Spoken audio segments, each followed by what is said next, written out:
Rádio Arquitetura presente no primeiro encontro Cidades Responsivas, agora conversando com o arquiteto Eduardo Maurmann, da Arquitetura Nacional, ele que falou sobre a forma como a arquitetura se relaciona, como ela toca a cidade. Eduardo, tudo bem? Tudo bem, obrigado. Eduardo, me diz uma coisa, quando é que o pedestre, ou já está acontecendo, me dá ao teu pensar a respeito disso, deixa de ser um figurante e passa a ser um protagonista na cidade? Eu acho que a cidade já tem que ser pensada de uma forma que o pedestre se sinta à vontade para caminhar nela. Eu acho que a gente não pode criar bases, criar corpos de prédios que cheguem no chão e que virem de costas para a rua.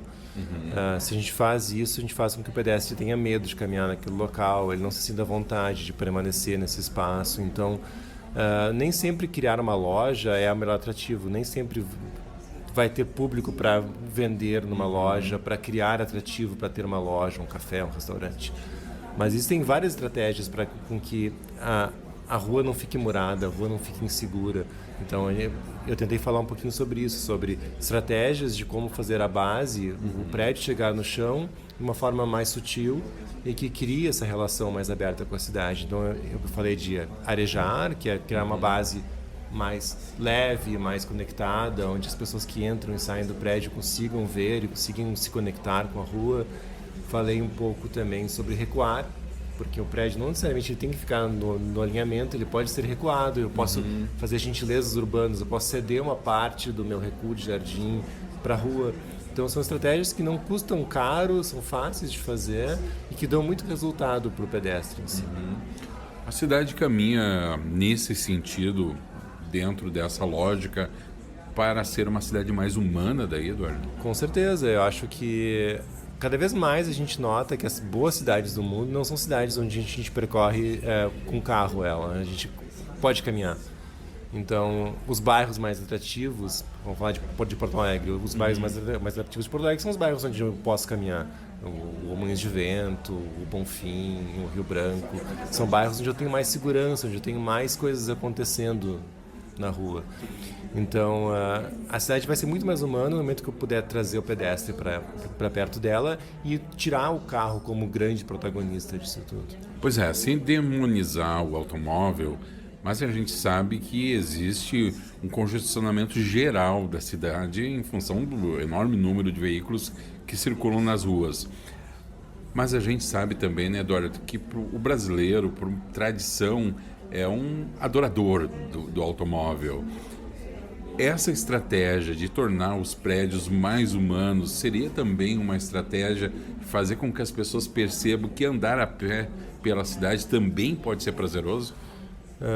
Com certeza. Eu acho que o carro ele nasceu, né, no século passado como o grande resolvedor de problemas, né? Que a gente podia ter uma cidade onde eu trabalhasse num lado, morasse no outro e tudo bem.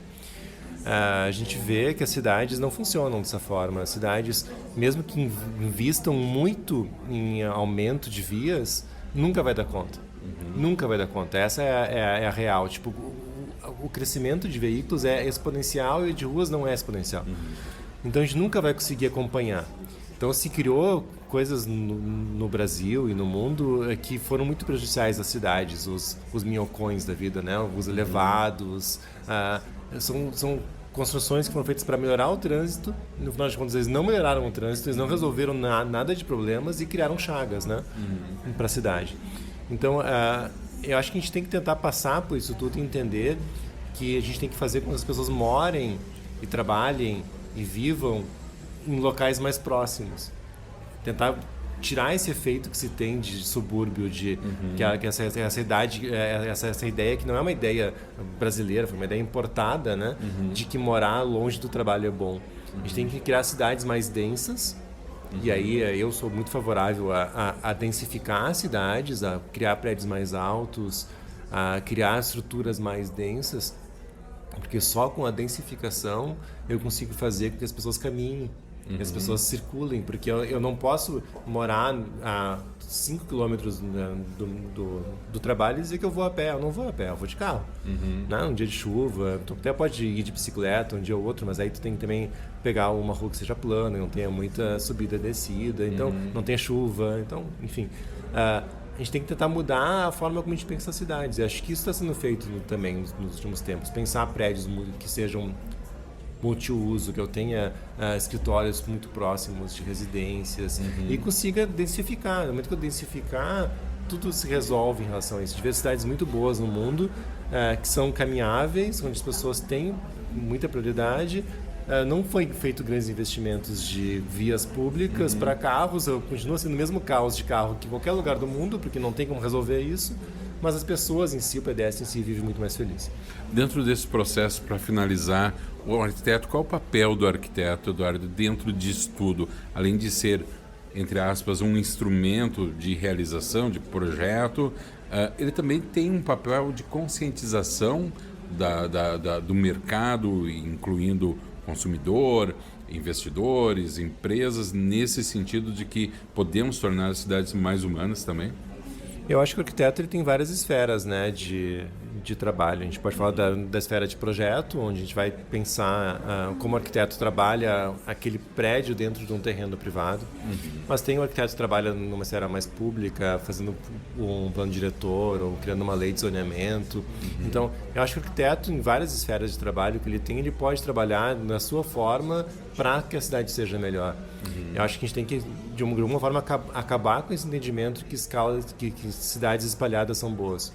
Acho, esse é o meu ponto de vista. Enfim, eu entendo pessoas que pensam diferente, mas a gente tem que começar a pensar cidades que sejam mais conectadas e mais ligadas e mais próximas. Acho que isso a única forma de resolver é trabalhando em várias esferas. Eu falei um pouco hoje na conversa que a gente teve sobre o papel do arquiteto projetista, do arquiteto que faz o projeto do edifício no terreno privado e como ele faz esse prédio chegar no chão de uma forma mais sutil. Mas existem outras esferas que são tão ou mais importantes nesse processo do que essa. Qual a importância de um evento como esse, Eduardo, que está acontecendo agora, primeiro encontro Cidades Responsivas? Eu acho que a grande importância é falar a respeito. Eu acho que a gente tem que cada vez mais conversar e tentar entender e tentar fazer com que as ideias sejam comunicadas e que possam ter contrapartidas. Então a gente tem muitos estigmas, né, de projeto, de urbanismo, de boas cidades. Eu acho que a gente tem que conversar a respeito, entender como elas funcionam, entender se elas são do tempo atual ou se elas foram importadas de algum outro tempo ou de algum outro local e a partir disso gerar um resultado. Eu acho que a gente tem ótimos exemplos no Brasil e no mundo que a gente pode trazer e contribuir para essa melhora da nossa estrutura urbana em si.